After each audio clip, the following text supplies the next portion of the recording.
Get ready to laugh with the best of Season 3, Ladies of the Night. With your host, Heather McDonald. Gotham Comedy Live's Best of Season 3 is all happening right now. Ladies and gentlemen, Heather McDonald! Hey guys, thanks for joining us for Best of Gotham Comedy Live, Ladies of the Night, which are either hookers or stand-up comics. I'm a stand-up comic, but sometimes I wish I was a hooker. I'm your host, Heather McDonald, and I'll be guiding you through tonight's show because it's all about the ladies. And I happen to be an authority on that because I'm a comedian and I have a vagina. Some people question it when I talk like this, but I'm actually still a woman. Tonight's show is not about the vaginally challenged, but about us. Think of it as a bachelorette party with girls that are a lot funnier than your friends.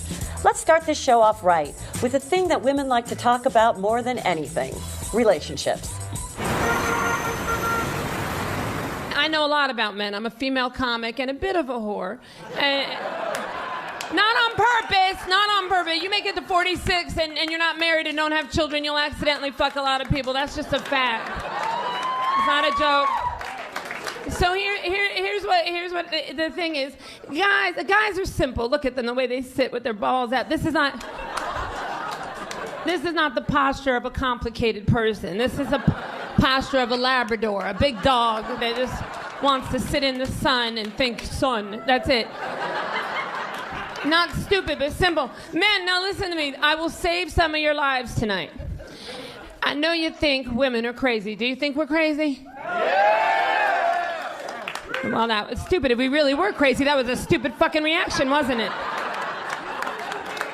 Here's the thing. The reason I bring up crazy is because I am the exact age at 46 when we thought my mother had lost her mind. We really, the big cold cut fiasco of 85. When my mother threw all the luncheon meat out of the refrigerator, like at the dog, at my sisters, at everybody, just crying, I'm a sandwich maker in this house, you bunch of ingrates. And we're like, you're wasting bologna. Here's the thing. We are not crazy, we are emotional. Women are emotional, men are more rational. Women are more emotional. To rational people, emotional people often appear crazy. We're not crazy. Listen, men, this is a good way to remember. Men are like hurricanes. You can track a hurricane, right? You know when it's coming. When a guy's upset, if you call your boyfriend 3 times and he says, I'm working, you call again, you know exactly what he's going to do. You know how he'll act. He acts the same way. He's predictable. Women, we're not like that. We're like tornadoes. You ever been in a tornado? You're just sitting out on the front porch enjoying yourself. And all of a sudden it's like, shit don't feel right.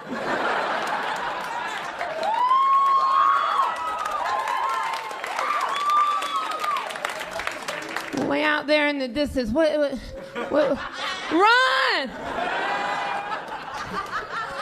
What I'm trying to tell you is you can't harness that. Listen, man, we don't want to be like that. When we are acting like that, we don't want to be like that. Do you understand me? If a tornado could look back at all the destruction it caused, I am positive it would cry openly. It would, oh, I did what to that farmhouse? I don't think so. Oh, you have footage? Oh, I just remember a cow looked at me funny and I had to fuck that cow up. See, that's what happens. It's been up there brewing for a long time. That's what men don't realize is a hurricane's a storm, a tornado's a natural disaster. When we're upset, it's been brewing. You can't see it. And one little thing trips it. Like, who left the sock in the middle of the living room floor? What do you mean you don't know? How do you not know? There are only 4 people who live here. 2 are small, and 1 is me, and 1 is you, and I don't wear big stinking socks and go in the living room because I've asked everyone not to go in the living room because I would like one nice place I can take somebody. Don't walk away from me. And yet men will go out into that storm, into that tornado and scream, calm down. You're crazy. Bitch, you crazy. What's a tornado gonna do when you do that? It's gonna pick you up and throw you. Or it's going to go over to its girlfriend's house. It's going to get on the phone, and then there's 2 tornadoes. Men calling each other from basements. What's going on? What the hell did you say to her? All right, men, this is where I'm going to save your lives. Next time you see your girl starting to spin a little bit, don't tell her to calm down. Just tie yourself to something. Sing a song of worship that never hurt anybody. Just hang in there. I promise you, it will dissipate. Out will come a rainbow. Who wants cake? Your poor man is going to be in the bathtub with the children. Put the mattress back on the bed. Don't look at your mama, boy. Go, run. It's bizarre, though, because my parents are both dating, and I am just, like, violently single. Like, I am just, like, not even close to being a mother. And it's hard, though, because I feel like when it comes down to girls and boys and the way we qualify relationships, like, it'll take a guy, like, 6 months before he's like, oh, yeah, that's mine. And, like, I brush elbows with a guy at a bank, and I'm like, so I met someone, and, like, we're doing good. It's weird, because I'm at a really weird age, too. I'm 32, so it's like, it's weird, because the only people that hit on me now are, like, boys in their 20s or divorcees in their 40s, because everybody my age is just toughing it out through that first marriage. Like, just see you in 10 years. I've been engaged a chunk of times. I've been engaged a few times. First time I got engaged is because the guy asked me in front of people. You guys missed that. In front of people is what I said. That's why I had to, because I'm not a dick. And I really needed dental. Yeah. He's romantic, and he proposed to me in a bar. And because I've got that gaping hole 6 inches below my belly button that gives me feelings and emotions I did not want or ask for, I started to cry. But the bartender looked over at, like, the wrong moment, and she thought he hit me. So you just hear from across the bar, what did he do to you? And without even skipping a beat, I just ran up, and I'm like, no, it's okay. He loves me.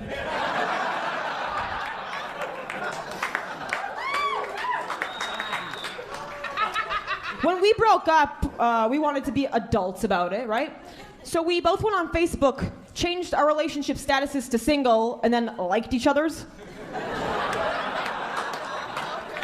It's what you do when you're a grown-up.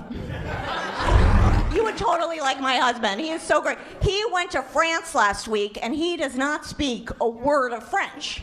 And I speak a little bit of French. And he texts me from the airplane, how do you say, you're hot?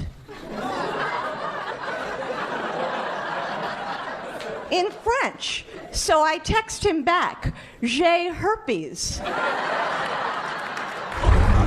I'm married now to a different guy. It's gross. Guys are always way more excited about that. Men are like, yeah, gross. And chicks are like, aw. We've been married for a year, and right after we got married, he bought me the e-cigarette. Because he wanted me to give up smoking. And I was like, I just gave up other men.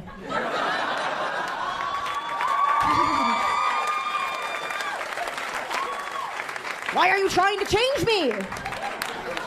I did quit smoking one time. I did it for 8 days. I actually did it on our honeymoon. I'm not an asshole in this, okay? Understand? My husband, for our honeymoon, took me to Fort Myers, Florida for 2.5 weeks. Why? Exactly. Is anyone here from Fort Myers, Florida? Are you really? You don't do that to somebody you love. Everybody likes my husband more than me, which is upsetting.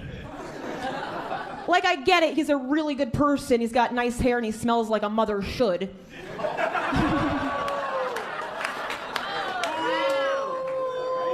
But anywhere I go, that's the first thing people will ask me about. They're like, oh my God, where's James? What's going on with James? What's new with James? I now know what it feels like to have a hotter sister. Stay tuned for more laughs on Access TV with the best of Season 3, Ladies of the Night. Welcome back to Gotham Comedy Live's the best of Season 3, Ladies of the Night. Welcome back, and thanks for sticking around for Best of Gotham Comedy Live, Ladies of the Night. Before the break, we heard what a few female comics had to say about the trials and tribulations of relationships. A big part of being in a relationship is having sex. I'm not sure these would be the ladies to take on as your therapist, but let's see what these next Gotham comedians have to say about boning strangers. So when I was younger, I would be interested in someone who travelled, and now I'll just settle for someone who doesn't have Nickelback in their collection, you know, or just someone that doesn't use the word amazeballs, you know. And the other thing, the thing that's changed the most is what I'm attracted to. Like when I was younger, I understood, you know those sex lines that they used to have and you'd call up, I mean, I didn't call up, but I couldn't afford it, but you'd call up and you go, oh, what are you wearing? And she'd go, oh, something threadbare because I only earn minimum wage. There's a lot of overheads, but now those things don't turn me on anymore, and I wish that there was a phone line just for like people over 30s, and I would call up and I go, hi, and he'd go, hey, I go, who is this? He'd go, it's Keith. I'm like, I would like to speak to someone else, please, because I'm in my 30s, I've got choice. So then someone else comes on, I'm like, who's this? And he goes, it's Rowan. I go, oh, what are you doing, Rowan? I'm listening to you. But I'm turning off the television first. And what are you doing to me, Rowan? I'm communicating my needs and setting clear boundaries with you. God.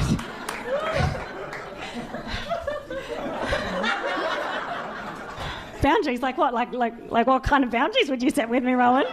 Like some weekends I won't be able to hang out with you because I'm looking after my niece. Oh my God. Yeah, I think it's important that she has strong male role models. Oh, Rowan. Are you? Yeah, I'm a feminist. Holy shit. Tell me what I want to hear, Rowan. You want to hear it? You want to hear it? You want to hear it? You want to hear it? All right, I'm financially manageable. Yes! What else? I want to sit down and talk about shared values. I'm close. I'm very close.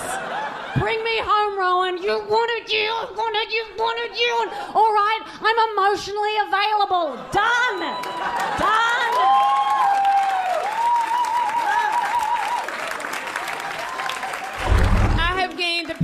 I have gained 30 pounds according to the scale of my house in the past year, and that's a lot. I didn't realize I was putting the weight on. I didn't notice it because I'm still working and I'm still getting laid. I don't know what to tell you. My manager was like, what do I have to do to make you lose weight? I'm like, tell people to stop fucking me. That's a start. I never got to sleep with a black guy. And now I technically can't. And I think that's why I voted for Obama. That's all I had left to piss off my father.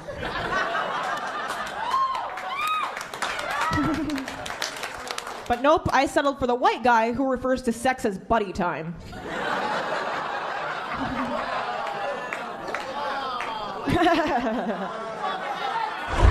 Could you imagine this lady talking sex to you, like when you're in bed with her? Oh, yeah, that's good, yeah. Oh, right there. Oh, I like it when you lick it. That's really, really good. I really like it when you're down there.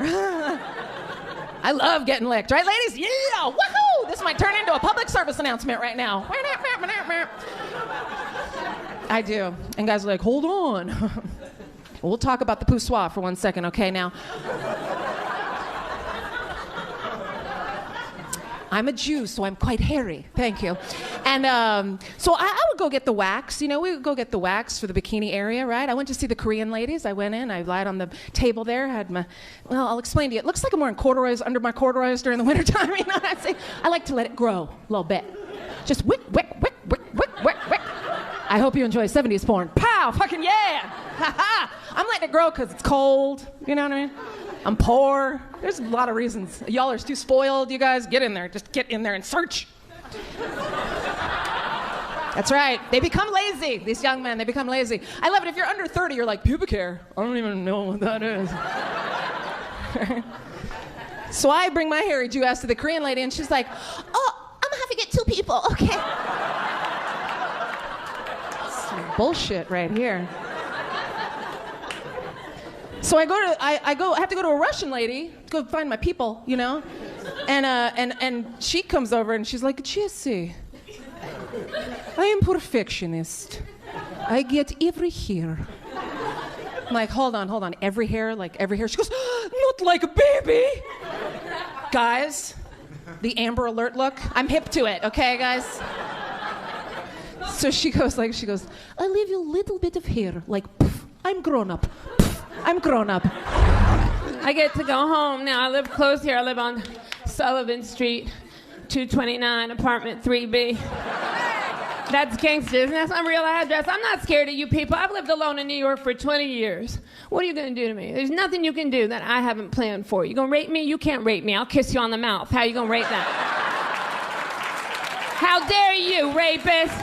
You think I don't have a rape plan? That's the worst predator on a planet next to a pedophile and a polar bear, and I got plans for them too. You crawl in my window, you're crawling out half the rapist you were when you crawled in. I'm gonna mouth kiss you, I'm gonna whisper I love you, I'm gonna hold you. You're my boyfriend now, rapist. Bottom line, you guys, I watch a lot of porn. I think single and porn are kind of, it's like duh, you know what I mean? My thing with porn, though, it's like, I mean, it just gives guys this false sense of hope that whatever hole they find first is fair game, and that's not a thing. Like, I let a guy stick his finger in my butt once, and it was only because he was going to war, so I did it for my country. Like, why is everybody else slutty? Oh, man. It's this whole bizarre concept that, like, you don't know the difference between the two. Like, are you serious? We're grown-ups. They're clearly mapped out situations, guys. Like, one of them is like, oh, it's a pretty pink flower, water me. Oh, and the other is just like this angry old woman, just like, oh. Like, one of them's like, oh, it's so nice in here, and the other's like, you take me to the casinos, I want to play the slots. But I was always in the closet, and my internalized homophobia was so bad that when I had my first crush, it was on Nala from The Lion King. Do you guys remember Nala? Yeah, but this is where it gets bad. My first crush was Nala from The Lion King. I was more worried about the fact that I had a crush on a girl than on the fact that I had a crush on a fucking lion. Which is way more creepy, and it gets creepier. I told my buddy Steve that, right? He doesn't miss a beat. He goes, no, I get it, dude. I used to want to fuck that chubby teapot from Beauty and the Beast. Steve! Now his wife looks like that teapot. It's just... I met her. I was like, nice spout. Oh, God. That wasn't the right thing to say. Stay tuned for more laughs on Access TV with the best of Season 3, Ladies of the Night. Welcome back to Gotham Comedy Live's the best of Season 3, Ladies of the Night. Welcome back. I hope you're enjoying the lovely female comics that we have brought you so far. We are all kids at heart, so this next topic should be very relatable. Here's what our comics had to say about children. He is so cute. He is like the cutest kid you've ever seen. You know how like you want like one kid better? He is so cute. Oh my God. He says to me the other day, he goes, Mama, when I grow up, if I have a little baby, does that mean you're going to be a grandma? I'm like, yes, that's so cute. That's what it means. And then his older brother, who's a little bit of a smarty pants, like he refers to me as his birth mother, he says, Mama, when I grow up, if I don't have a baby, does that mean you're just going to be an old lady?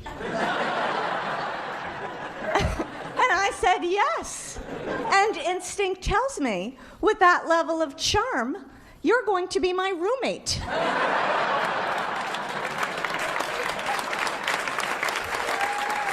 And you do things to try to make them more intelligent, right? We've got the shower curtain with the periodic table on it, right? And the placemats with the body parts, right? The little one looks at the placemat. He looks at me and he says, Mama, where's your big penis? I'm like, it's in the top left-hand drawer if you really must know. But here's the thing you may not remember because of the allergies, not you guys, but as you know, you can't walk within 25 feet of a schoolyard with a peanut butter sandwich, yes? A gun, sure, that's your right, don't tread on you. But no peanut butter, because we have to protect the children. We will be arming the janitorial staff and the guidance counselors, but no peanut butter. But But it's hard because our school system's not set up for dyslexic kids. Like, I took the SAT, and for my score, they just sent me a helmet. That's true. Little mean. But even though I didn't do good on the SAT, think about that test. That's such a classist test. Like, the way they phrase things, they want rich kids to do well. They phrase things like this. They'll be like, if Chet and Chauncey have 5 gazebos, 4 summer homes, and 2 mutual funds, who is the governor of Connecticut? If you didn't grow up well off, you're like, oh my God, what the hell is a gazebo? Is that who killed Tupac? What the fuck is a gazebo? They never phrase things for underprivileged kids. Never. They'd never be like, if Monica has to get to the check cashing store by 2, and she knows she's gonna run into 4 crackheads who take 5 minutes each, about how fast does Monica need to run? Nope. Oh, you guys didn't do well either. If they phrase it like that, you could be like, ooh, 2 miles per hour. Go, Monica, go. Fuck Chauncey. What's a gazebo? It's terrifying. I'm so immature. I had a pregnancy scare one time, you guys. I thought I was pregnant. It turns out I'm just lactose intolerant. I sat on the toilet. I was like, I hope it's crap. 'Cause if it's a baby, I'm just gonna leave it in there. Whatever. Come on, according to the Nirvana album cover, circa the 90s, babies be swimming. They are fine. Babies be swimming. But I'm all right with awkward. I was raised by some awkward people. I was raised by hippies, naked all the time. Like all the time naked. Not a nudist colony, not a commune, not that structured. Just naked all the time. I'm pretty sure I breastfed off 5 different ladies, you know? Here, it's free and it's love. Just take it. It's free and it's love. Who made this? Awesome, baby. Smoked a lot of weed at my house. Passed it to me. I thought this was Duck Duck Goose. First word I just found out as a baby. Oh my God, my first word as a baby. What was it? I thought maybe it was mama or dada. No, my first word was ear.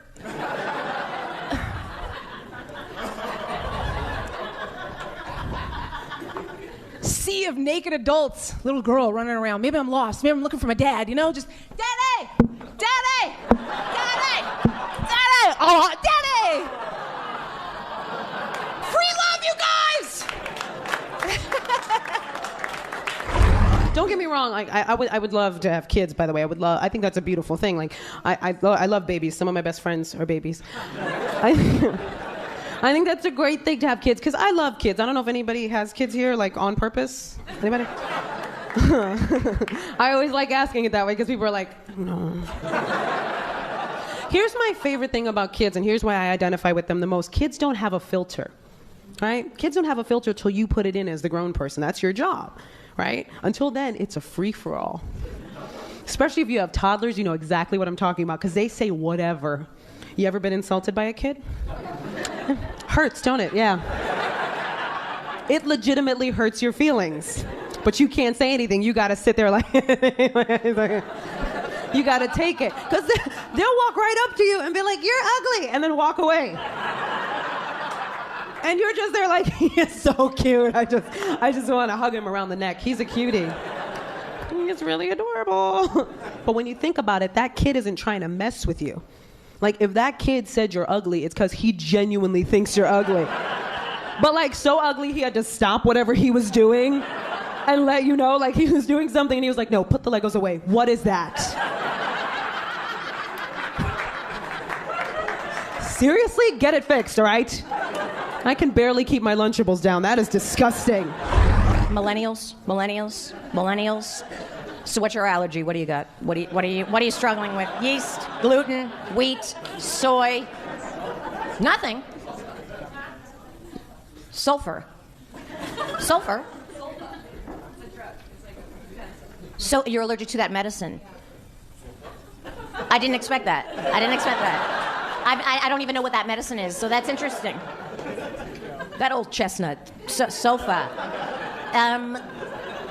I just know that millennials have it hard. They were born into such a war-torn country. Storage wars, cupcake wars, cutthroat kitchen. Oh, And it's bizarre though because like with the younger guys, there's definitely a disconnect. Like I don't know, like okay, this is gonna sound terrifying, but the last guy I legitimately dated was 21.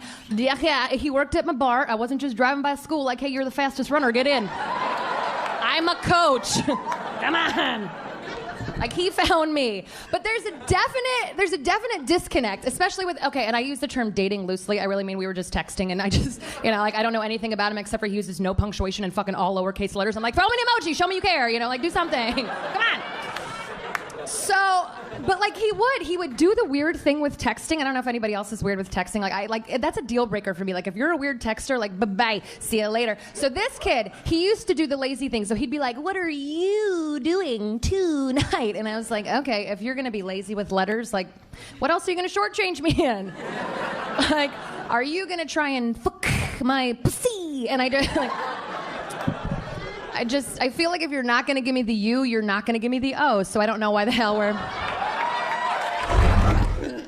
I used to be a really overweight kid, and it's hard, when you tell people you used to be fat, they usually ask you how fat. And that's awkward. I'm like, I don't know, fat. Like, I used to take those tests in the back of women's magazines. They match your body type up with a type of fruit. Like, you're a plum, you're a pear. Every time I took it, my fruit was pudding. I was like, well, that's fat enough. And America's so insensitive to fat people, like they put the biggest pair of pants at the bottom of the pants pile. Rude, so you have to dig through all the sizes of pants that you're not to get to your pair of pants. Fuck that shit. Fuck it, fat phobic. They should have the biggest pair of pants on top of the pile with a cookie in the pocket and a little note saying, thank you for wearing pants. Thank you for the cookie. I appreciate it. Growing up, my sister was always in really good shape, and since I was fat, people wouldn't know what to say when they would see us together. They wouldn't know what to do. They'd be like, Katie, my sister, they'd be like, you look great. And Emma, whoo, there you are! You! Stay tuned for more laughs on Access TV with the best of Season 3, Ladies of the Night. Welcome back to Gotham Comedy Live's the best of Season 3, Ladies of the Night. Hello again, and welcome back to Best of Gotham Comedy Live, Ladies of the Night. One of the great things about living in the U.S. is that it's a melting pot full of different people all joined together to pursue whatever soul-crushing job they want. And there's no better city than New York to see the American dream being chased. So let's see what these next comedians have to say about cultural diversity in the home of Gotham Comedy Live, the Big Apple. Yeah, I was the first white girl on Def Comedy Jam. And Cedric the Entertainer was my host. Very, very sweet guy, but he was really nervous to bring me out. Best introduction I think I ever got. All right, y'all. Y'all enjoying the show so far? All right, yes you are. Now listen up. I want y'all, for your next performer, just to keep an open mind. And then I came out, I was like, what's up, Def Jam? It's awesome to be here. Maine's the whitest state. I don't know if you guys knew that. I guess it's good you guys aren't up on your white trivia. That'd be a little awkward. White statistics, love them. No, Maine's the whitest state, so like my brother in Maine will get very defensive. He's like, just because we're the whitest state doesn't mean we're racist. Yeah, well, there's no different races for you to be racist against. The only races in Maine are white, and off-white, because this one kid, Kyle, has rosacea. And you still ask him about Kwanzaa. Come on. And people are putting the pressure on me and my boyfriend. We've been together a while now. And he's Latino too. My boyfriend is Mexican. And I like, thank you. I like Latin guys because they're macho. I love macho guys. I'm old school though. I am. Like, I like the kind of guy that's like, get in the car.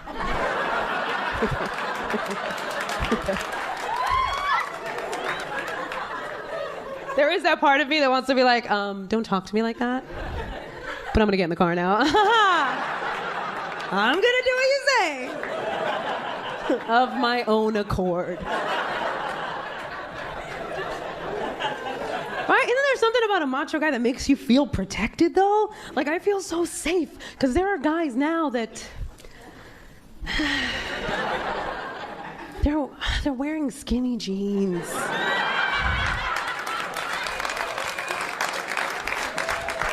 I don't feel safe. Like, what if something goes down? He can't protect me. He's gonna be like, save yourself, baby. I have have 2 little boys at home, I think they're really stupid, right? I was in a taxi with them today, and the taxi driver was wearing a turban, and my little one turns to me and he says, "Mama, why is a genie driving the taxi?" And Taco Bell's not off the hook either. Apparently, a lovely Latina will make you guacamole on a case-by-case basis.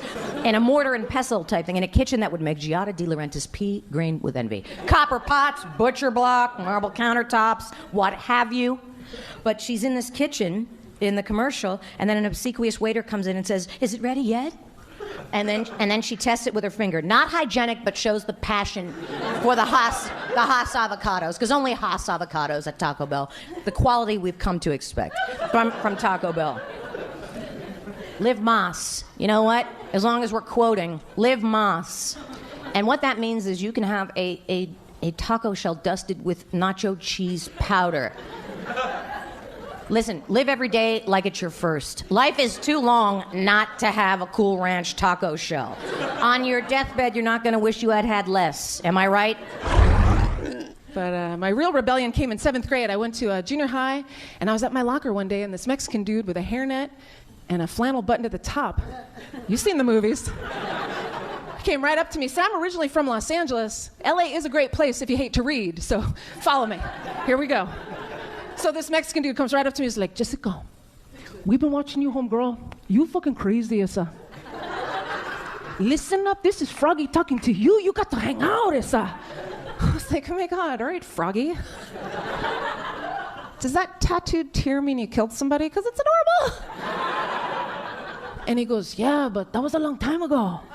Okay, we're in 7th grade. So I ended up hanging out with the cholos a lot. Smoked a lot of PCP. A lot of PCP. Like so much PCP that I'm really happy to be here tonight.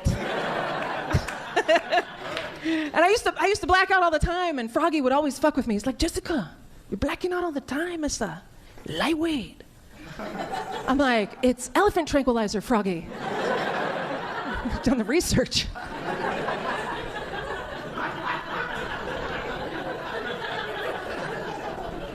The cholos like to kick it with oldies music. The gang members, they like to kick it with oldies, which I thought was weird. I never told Froggy, but I thought it was weird. You know, you're smoking PCP all day, you're dipping out the van with a fucking gun, and then come home, put on some Dean Martin. Like, what? That's not hardcore at all, Froggy. But they had a radio station out in LA called KRLA, was the oldies station, and they had dedication hour on Sunday nights, and the gang members would call up and dedicate. There's somebody here who knows about the dedication hour. KRLA, and the cholos called it Que Orale, because they had humor. And you'd hear on Sunday night dedication hour, "Yo, what's up, Que Orale? This is Mr. Puppet. I would like to dedicate I Am Your Puppet to my hyena, Mrs. Puppet." Aww, it's nice. Sometimes there was some gang shit, though, on the radio, too. It'd be like, "Yo, what's up, Que Orale? This is Smiley from Venice. I want to shout out Nowhere to Run to those putos from Culver City." Okay. I was just actually in San Francisco, and I was visiting my parents. Yes, thank God. Every time I say it, I'm like, I get it. You're fucking from there. Relax. I'm just kidding. Thank you for the support. No, so I was home in San Francisco, which we all know is great. I was there visiting my parents. They're still there. It's weird, though, because they're divorced now, and my mom is actually dating a black guy, and my dad is dating an Asian woman. Yes, it's very exciting. I'm a comic. Thank you very much. It's like, this works out well. But it's weird, because it's not like they hated each other enough in the divorce to go gay. They just went to minorities. They were like, yeah, bigger dick, smaller hole. We'll take it. Fucking, yep. That buddy Steve of mine and I are looking for an apartment right now. I don't understand why people have to be politically correct in roommate wanted ads. I don't get it. It's every ad. It goes, if you post anything racist, sexist, classist, or homophobic, your ad is taken down. Why? So I can meet the person who wanted to write, I don't want to live with any blacks, gays, Mexicans, or Jews. Oh, I can't post this on here? Okay, I'll just tell them when they get here. Like, no, I don't want to get there. That's the whole thing. That's the whole thing. That's the whole point. Trying to weed you people out. stay tuned for more laughs on Access TV with the best of Season 3, Ladies of the Night. Welcome back to Gotham Comedy Live's the best of Season 3, Ladies of the Night. Welcome back to Best of Gotham Comedy Live, Ladies of the Night. For the final part of this show, we've picked out our favorite jokes that our female comics had to offer. So let's get down and dirty, like this martini, for the last segment featuring some of the favorite moments our producers picked out. But let's be honest, it was probably the interns that picked them. I mean, they have a better sense of humor. Hello, you beautiful babies. How are you? Did you have a good day? Was it good? That's good, because a bad day in Manhattan is just bad, isn't it? Is that my mother's in Virginia, and she told me the other day she was having a bad day. And I've lived here 20 years. I'm from the South originally, but I've lived here 20 years, so I'm a New Yorker now. I'll cut you. I'll pray for you, but I'll face cut you. So I don't know why I moved this like I wasn't going to stand here by the drink the whole time. But my mother said she was having a bad day, and the first thing I thought was, I doubt it. I doubt it's bad, because I lived in Manhattan 20 years, and I was right, it wasn't that bad. It was a bad Virginia day. Like, they closed the Walmart pharmacy early. Like, it was that. They're like, you live in Manhattan 20 years, a bad day is like someone threw human poop at you today. Or the elevator got caught between floors and you crawled out and your face skimmed the floor, and now you think you have floor aids in your eye. And you get to where you're going and no one will even dispute if floor aids exist. If floor aids could happen, it's just... I don't know. I'm not very good at finding out whether people are flirting with me or not. Okay, so this happened on Twitter, and my friend was attacking this group called the Christian Alliance, right? And he was really going at them, attacking them with horrible things like logic and reason. And no. There's a lot of good Christians in the world. I've seen Sister Act 2. So he's attacking them, and it's got nothing to do with me, but it's Twitter, so I got involved. And I said, hey, they could just be 16 and 17, super into God, maybe don't go so hard. He wrote back and said, no, they're a fundamentalist Christian group, and they're, horrible and dangerous. So I went, okay, I'll stay out of it. But it's Twitter, that's not how it works. So then the head of the Christian Alliance got in contact with me, and this is where I don't know whether he was flirting with me or not, okay? All right, so you can help me out. His name was Reverend Norman Price. And the tweet said, another feminazi libtard slut. Hey, Felicity, what's your personal abortion counter up to? Yeah. Is that flirting? I don't know. It feels like mixed messages. So I just sent him a cheeky tweet back, and I said, well, you keep talking like that and I might be up for another one. Wink! I have a friend who really likes to say the word delish. Like a lot. Like everything is delish. Like, I'm delish, my hair's delish, we're just delish. The only time it is acceptable to say the word delish is if somebody punches you in the face in the middle of trying to say delicious. Right? I was recently on an escalator, and I was looking, there was advertisements all the way up the side of this escalator because I don't have a real job. And there was an advertisement for a breast cancer awareness campaign, and it said 1,000 women die from breast cancer every month. Do you know the 5 signs of breast cancer? And then underneath, they didn't put the 5 signs of breast cancer. You had one job. It's a public awareness campaign. What happened? Did they just run out of money halfway through? Like, no more research? Do you know the 5 signs of breast cancer? Because we don't. And what if all public awareness campaigns just started doing that, leaving out vital information and then just popping a dubious question at the end? Like gambling.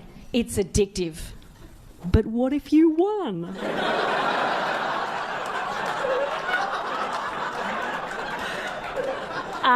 Or what about drinking and driving? It could kill you. So practice makes perfect, okay? Or what about sexism is holding women back? But who doesn't like a free drinky poos, lady? Am I right? Or what about... oh, you haven't got depression again, have you? Or what about... I've got heaps of these. Oh, that's a lie. I've got one more. Or what about global warming is man-made? Global warming is here. Did someone say bikini party? Because didn't know that there was 5 signs of breast cancer. How many signs of breast cancer do you know to look out for? If any, by the completely. You're like, breast cancer? Is that something that I should be looking out for? Is that like bad thing? Is it common? It's common. Do you know any signs to look out for breast cancer? You do? Would you like to extrapolate? The lump, that's it. The lump is it. It's one lump, that's it. And I'm glad that I didn't know that there was 5 when I found my lump, because I know I didn't find a lump and go, ooh, I hope there's a quiz. Because I've had 3 breast cancer scares. The first 2, I found a lump, I had a biopsy, it was cleared, and the third one, I just found a falafel ball down my top. Seriously, the amount of food that I shake out of my bra at the end of the night, I should open up a cafe. It's a waste. Mind you, the good thing about undressing me is you also get leftovers, so dinner and a show. It is weird, though, because I'm getting older but not more mature. Like, it's a really bizarre world to live in. Like, I have a bad back, but I've seen Frozen 5 goddamn times. Like, I'm like a man-child. Speaking of Frozen, you guys, this is just a side note. Is it me or cartoons getting hotter? Like, I would fucking fuck that bad prince in Frozen. Anybody else? Like, I would take that ginger down. It would be weird, though, like, if that was a reality. Like, could you imagine your roommate walks in on you and I was like, oh, like, Lisa, Aladdin, Lisa, he's a prince. Like, it'd be weird. I don't know. Hi, I didn't want you guys to meet like this. How I look with the short blonde hair, I'm constantly getting compared to a celebrity comedian. Take a wild guess. Cat Williams, actually. But I see where you're coming from. No, of course it's Ellen. Someone asked me if I got my hair cut to look like Ellen, and honestly, yeah, sure did. Ellen's winning at life. Why wouldn't I want to look like Ellen? I'm not going to go into the salon like, hey, can you guys make me look like Rosie O'Donnell? Seems like she's having a good day. So I'm from a town of 800 people. I grew up in rural Maine. Very, very small town. For example, we had a gay pride once in my town, and it was just this one kid, Greg, skipping down the street. One kid! One kid! And an anti-gay protester showed up, going after him like, you faggot, stop skipping. And it was his father, so it was a mess. Stay tuned for more laughs on Access TV with the best of Season 3, Ladies of the Night. Welcome back to Gotham Comedy Live's The Best of Season 3, Part 2, Ladies of the Night. That's it. Thanks for watching all of these lovely, talented, and deeply disturbed ladies. Please pray for them. And keep up with us for more hilarious comedians coming to you live at the Gotham Comedy Club on Access TV. Until then, see you next time.